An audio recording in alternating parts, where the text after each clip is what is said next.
বিসমিল্লাহির রহমানির রহিম।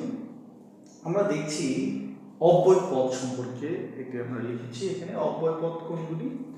আমরা জানি অব্যয় হচ্ছে প্রিপজিশন, কনজাংশন এবং ইন্টারজেকশন।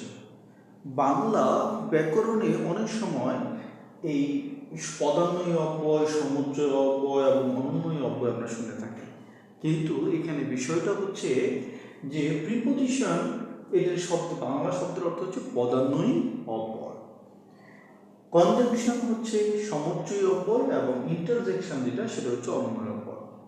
পরীক্ষা অনেক সময় একটা প্রশ্ন আসে, সেটা হচ্ছে সংযোজক অব্যয়, বিয়োজক অব্যয় এবং সংকোচক অব্যয় নিয়ে।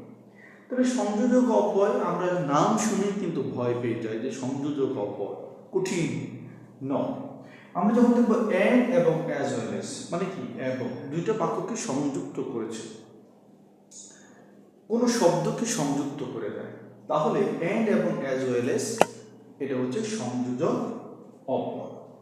বিয়োজক হচ্ছে অর আদারওয়াইজ, একটা এটা হয়তো ওটা, তাহলে অর এবং আদারওয়াইজ মনে রাখবো, অথবা নতুবা এরকম শব্দ আসলে আমরা সেটা বিয়োজক অব্যয় হিসেবে ধরে নিই।